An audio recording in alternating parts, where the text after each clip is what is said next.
करते रहें, जैसे अभी हमने गुरु चरणों में ये प्रार्थना करी।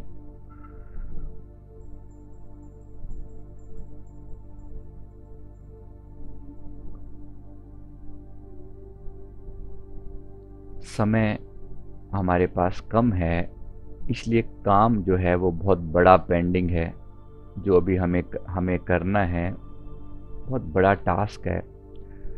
अपनी आत्मा के साथ साथ जगत का कल्याण का जो भाव है, ये बहुत बड़ा है, और उसमें सबसे बड़ी रुकावट हमारे अपने ही पिछले जन्मों के कर्म हैं। जैसे ये कर्म हमारे पिछले जो चक्र हैं, इस शरीर के इन चक्रों पर ये कर्म अटके हुए हैं। इसका मतलब ये है कि ये हमारी कॉन्शियसनेस, हमारे जीवन के अलग अलग आयाम हैं। इनको जैसे जैसे आप पार करते जाएंगे, वैसे वैसे आप अपने जीवन में ऊंचा उठना आसान हो जाएगा। उदाहरण के लिए हमारा जो मूलाधार है, रूट चक्र है, जो कि रीढ़ की हड्डी के पास होता है, वहाँ पर हमारे ऐसे कर्म अटके होते हैं, जैसे हमने अगर किसी जीवन में किसी को भौतिक रूप से नुकसान पहुंचाया है, किसी को मारा पीटा, किसी की जमीन हथिया ली, तो वो आपका वैसा कर्म बनेगा जो आपके मूलाधार को डाउन कर देगा। तो अगला जब आपका जीवन होगा तो आप मूलाधार पर ही जिएंगे। इसका मतलब होगा कि आपके मन में डर बहुत रहेगा, क्योंकि जो चीज आपने दूसरे को दी है, जो डर आपने दूसरों को दिया है, वो डर आपको भी झेलना पड़ेगा। इसी तरह से अब उससे बाहर कैसे आया जाए? आप में से बहुत से लोग अभी भी उसी तरह के डर में जीते हैं, और फिर जब बात करते हैं तो फिर हमें भी बड़ा बुरा लगता है कि इतना दुख आप सहते हैं, तो क्यों सहते हैं? उसके पीछे मूल कारण जो है वो हमारा वही, क्योंकि कर्म हमारा अपना है। इस कर्म में हम इंटरफेरेंस नहीं कर सकते किसी और को।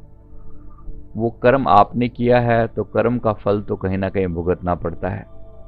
ये सृष्टि का अटल नियम है, जिसमें कोई फेरबदल नहीं की जा सकती। अब इसका सीधा सीधा तरीका यह है कि हम माफ़ी मांगें। माफ़ी मांगें अपने लिए भी और दूसरों के लिए भी। अगर आपने पहले हमारे साथ हमारे माफ़ी अगर आप मांगते हैं डेली बेस पर, तो थोड़े समय में वो कर्म काटे जा सकते हैं। एक बार सभी की तरफ से हम एक बार माफ़ी मांगते हैं। आज गुरुदेव की यही भाव था कि माफ़ी मांगी जाए, सभी माफ़ी मांगें, अपने कर्मों के लिए भी माफ़ी मांगें, इस जन्म के कर्मों के लिए भी और प्रीवियस कर्मों के लिए भी माफ़ी मांगें। आइए इस माफ़ी वाले भाव को थोड़ा सभी लोग मिलके इस क्षमा प्रार्थना को करेंगे। तो 1 मिनट के लिए मन को शांत करते हुए आंखें बंद करें, और फिर हम इस माफ़ी प्रार्थना को करते हैं। माफ़ी प्रार्थना सबके बिहाफ पर हम ये करेंगे।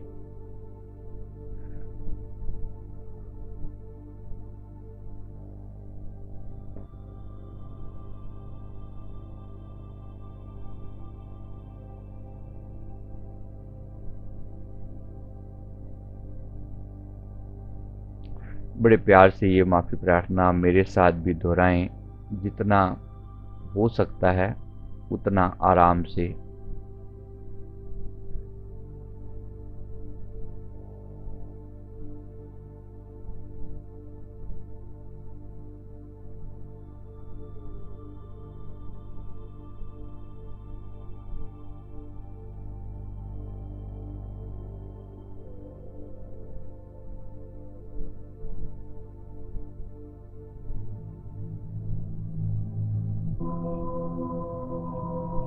प्रार्थना करते हैं।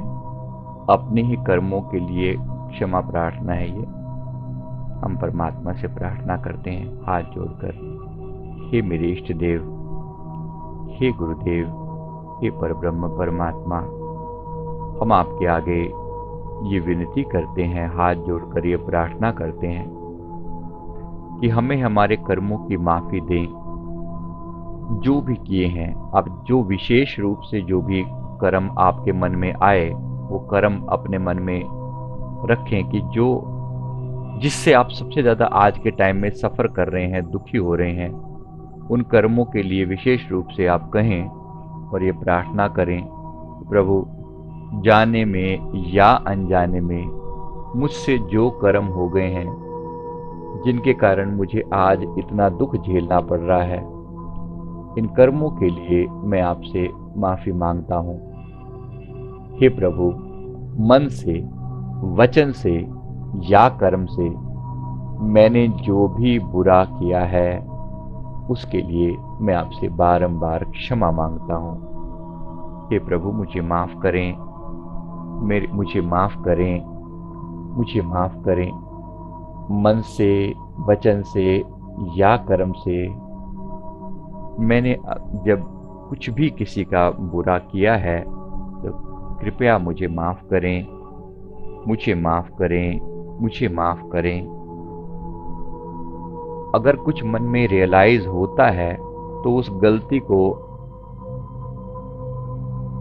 याद करके उसके बिहाफ पर माफ़ी मांगें कि इस विशेष गलती के लिए मुझे माफ़ी दे दी जाए, जिसके कारण आज मैं इतना दुखी हूँ या परेशान हूँ, या मैं या मेरा परिवार किसी भी कारण से आज अगर दुखी है, तो वो कौन सा कर्म है, उसके बिहाफ पर मैं माफ़ी मांगता हूँ।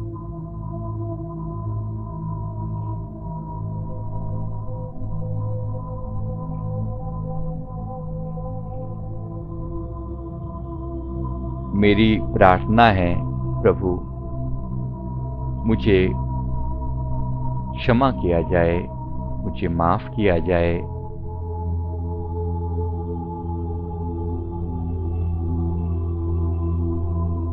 मुझे माफ़ किया जाए। मैं बारंबार सर झुकाकर, हाथ जोड़कर आपसे प्रार्थना करता हूँ। मैं बारंबार सर झुकाकर, हाथ जोड़कर प्रार्थना करता हूँ। कृपया मुझे माफ़ करें, मुझे माफ़ करें, मुझे माफ़ करें। मेरे समस्त अवगुणों के लिए मुझे क्षमा करें। वो कर्म जो मैंने किए हैं, मैं उनके लिए भी माफ़ी मांगता हूँ, और जो कर्म मैंने नहीं भी किए, मैं उनके लिए भी माफ़ी मांगता हूँ।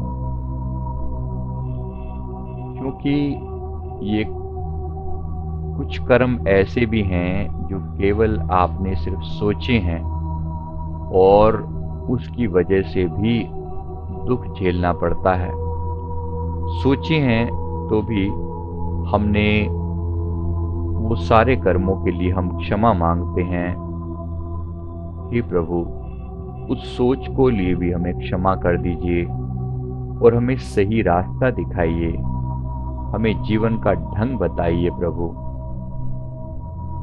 क्योंकि हम अबोध थे, अनजान थे, अज्ञानी थे। इस अज्ञानता में हमसे अनेक कर्म हुए हैं।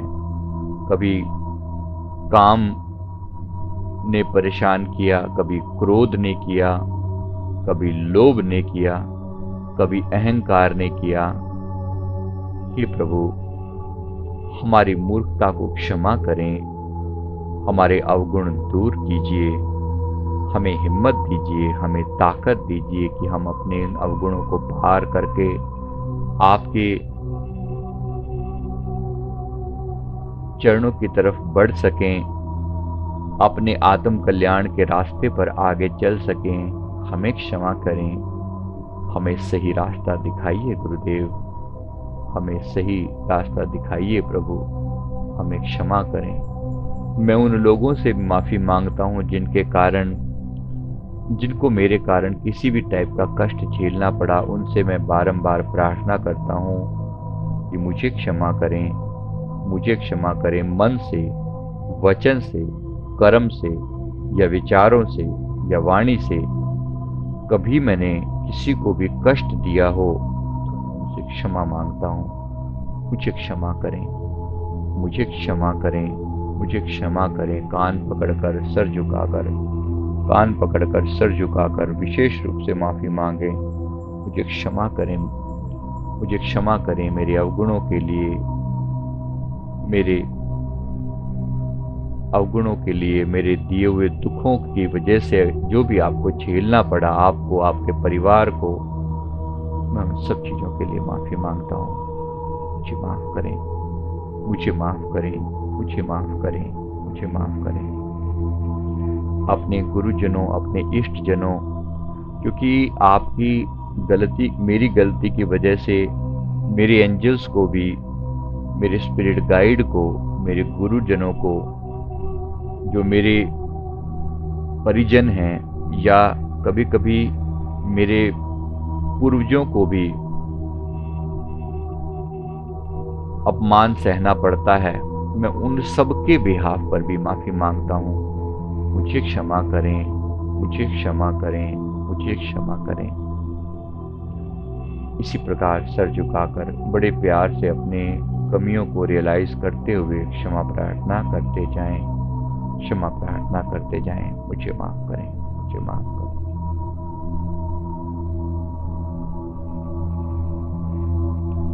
Thank you very much. हे प्रभु, मेरी गलतियों को सदा क्षमा करते रहिएगा और मुझे सही राह पर ले चलिए, मुझे होश की राह पर ले चलिए, जहां मैं अपने कर्मों के प्रति सचेत रहूं, सजग रहूं। मुझे माफ करें, मुझे माफ करें, मुझे माफ करें। बोलो जयकारा बोल मेरे श्री गुरु महाराज की जय, श्री सद्गुरुदेव भगवान की जय। गुरुदेव ने हमें यही रास्ता दिखाया कि जो कर्म हमने किए हैं उनके लिए भी माफ़ी मांगे, जो नहीं किए उनके लिए भी माफ़ी मांगे, जो केवल सोचे उनके लिए भी माफ़ी मांगे। इस चीज़ को विशेष रूप से ध्यान रखें। अपने आप को ये ना कहें कि हम कोई बहुत दूध से धुले हुए हैं। आज हम कुछ भी हो सकते हैं, आज हम बहुत सॉफ्ट हो सकते हैं, बहुत नम्र हो सकते हैं, बहुत प्रेम पूर्ण हो सकते हैं, बहुत दयालु हो सकते हैं, लेकिन इस दयालु स्वभाव के पीछे भी वो मार है, वो पिटाई है जो हमने न लंबे समय तक सहन की, जो हमने अपने कर्म किए हुए थे उनकी वजह से जो हमें मार पड़ी, उनकी जो हमें जो सहना पड़ा, उसके कारण ही आज हम ऐसा बिहेव करते हैं। लेकिन हम सदा ऐसे नहीं रहे होंगे। इसके लिए ही गुरुदेव हमें समझ देते हैं कि हम इस सच्ची राह पर चल सकें और अपने आप को, अपने अंदर आज ही ये बदलाव ला सकें। तो हमने इसीलिए क्षमा प्रार्थना करी है, अपने लिए भी और सबके लिए। गुरु महाराज जी हमें माफ़ करें, हमें सच्ची राह पर लेके चलें। तो इसी तरह से माफ़ी मांगते जाएं। अगर दुख लंबा है, तकलीफ़ लंबी है, जिस वजह से आज आप परेशान हैं, तो लंबे समय तक माफ़ी मांगे। मतलब एक दिन में काम नहीं चलेगा, 7 दिन तक, 11 दिन तक, 21 दिन तक लगातार इसी प्रकार सर झुकाकर माफ़ी मांगे तो बड़े से बड़े दुखों से भी छुटकारा हो जाता है। जो बीमारी हो उसका नाम लेकर कहिए कि इस बीमारी के पीछे जो भी मेरा कर्म था, उस कर्म के लिए मुझे माफ़ किया जाए। इस तरीके से माफ़ी मांगनी चाहिए। तो ऐसे ही अपने दुखों से छुटकारा पाएं। दूसरों को भी ये माफ़ी प्रार्थना जो मैंने अभी कही, इसकी रिकॉर्डिंग ऑलरेडी हमारे YouTube चैनल पर डाली हुई है। इसका नाम प्रेयर ऑफ फॉरगिवनेस है। तो प्रेयर ऑफ फॉरगिवनेस नाम मेरा आगे लगा देंगे संजीव मलिक, तो आपको मिल जाएगी। और इसको आप खुद भी करें, दूसरों को भी फॉरवर्ड करें। आप पाएंगे कि ये लोगों के जीवन में बदलाव आएगा, दुखों से दूर होंगे। एक और मेडिटेशन है जिसका नाम है ग्रैटिट्यूड मेडिटेशन, धन्यवाद भाव, और आगे फिर मेरा नाम डाल देंगे, तो ये भी आपको हमारे चैनल पर मिल जाएगा। इससे भी, ग्रैटिट्यूड से भी मन के अंदर से शिकायत भाव खत्म होता है। भाई जब मेरे ही कर्म हैं तो मैं किसी और को बुरा कैसे कहूँ। मेरे इतने भारी भरकम कर्म हैं जिसका मैं हिसाब किताब किसी को नहीं दे सकता, तो फिर माफ़ी ना मांगूँ तो और क्या करूँ। माफ़ी तो मांगना बनता है ना, और इन कर्मों के लिए किसी और को दोषी कैसे ठहरा दूं? तो जीवन से आज के बाद कंप्लेंट खत्म करें। आज से मन में विचार करके चलें कि मैं किसी के प्रति कोई कंप्लेंट नहीं करूंगा, क्योंकि हर की हुई कंप्लेंट परमात्मा के प्रति ही की हुई कंप्लेंट है। अगर आपके पति या पत्नी आपके प्रति प्रेमपूर्ण नहीं है तो इसमें परमात्मा का कोई दोष नहीं है, आपका ही दोष है। हम कहते हैं हे भगवान ये कैसी पत्नी दी है, ये कैसा पति दिया है, तो भगवान का इसमें क्या रोल है? भगवान का कोई रोल नहीं है। आपने ही उस व्यक्ति को अपने जीवन में अट्रैक्ट किया है, जैसे कर्म किए वैसा ही आपके सामने वो व्यक्ति आपके सामने आया है। ये हमारे ही कर्मों का खेल है, और अगर हमारे ही कर्मों का खेल है तो दोष किसी और को क्यों दिया जाए? तो इस बात को अच्छे से दिमाग में बिठा लें। जब अपना ही कर्मों का खेल खेला जा रहा है तो कोई और दोषी नहीं है, और अगर आप ही दोषी हैं तो अपने कर्मों के लिए माफ़ी मांगने में हमारा क्या जाता है? तो शिकायत किससे करें और क्यों करें? जब भी शिकवा शिकायत हो, जानना तुम ही खलनायक हो। इस गलती के पीछे आप हम खुद ही हैं। अपनी गलतियों को माफ़ी मांगते जाएं, अपना भी कल्याण करें और दूसरों का भी। Thank you very much. बोलो जयकारा बोल मेरे श्री गुरु महाराज की जय।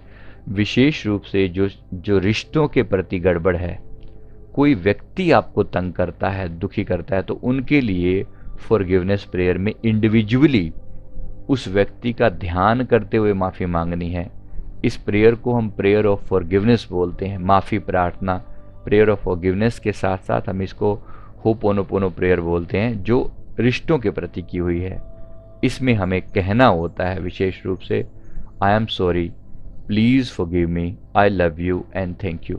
जो रिश्ता आपको कष्ट दे उसके लिए I am sorry, please forgive me, I love you and thank you, ये 4 लाइनें मन ही मन बोलनी है। आई एम सॉरी, माफ़ी चाहता हूँ, प्लीज़ फॉरगिव मी, कृपया मुझे क्षमा कर दें, I love you and thank you. मतलब मन में प्रेम का भाव लेकर आना है उस व्यक्ति के प्रति, क्योंकि कष्ट हमने ही दिया था, और धन्यवाद का भाव भी हमने ही करना है, हमारी ही गलती थी। तो जब हम अपनी गलती के लिए माफ़ी मांगते हैं तो कहीं ना कहीं परमात्मा को, अभी लास्ट वीक ही हमने कई लोगों को माफ़ी मांगने को बोला था। अनेक लोगों ने हमें फीडबैक दिया है कि उनके जीवन के बहुत सारे कष्ट जो हैं वो माफ़ी प्रार्थना से ही टल गए।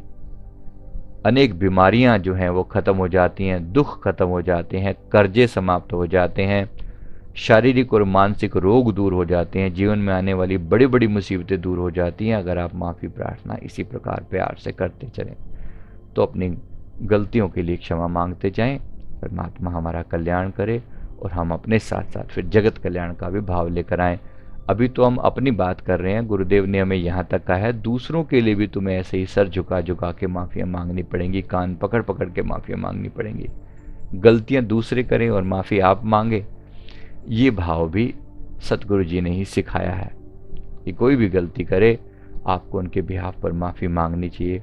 हालांकि इसका असर बहुत कम होता है, जिस व्यक्ति ने गलती करी है वो मांगे तो तुरंत असर होगा, आप मांगेंगे उसके बिहाफ पर तो टाइम लगेगा, फिर बार बार माफ़ी मांगनी पड़ेगी। क्योंकि कुदरत का खेल इसीलिए है कि सामने वाला अपनी गलती को रियलाइज़ कर सके, उसे पता तो चले कि उसने क्या किया है। तो रियलाइज़ करवाना बहुत ज़रूरी है, इसी के लिए उसके द्वारा माफ़ी हुई मांगी है जाएगी तो ज़्यादा जल्दी असर होगा। सत्र को यहीं समाप्त करते हैं। बोलो जयकारा बोल मेरे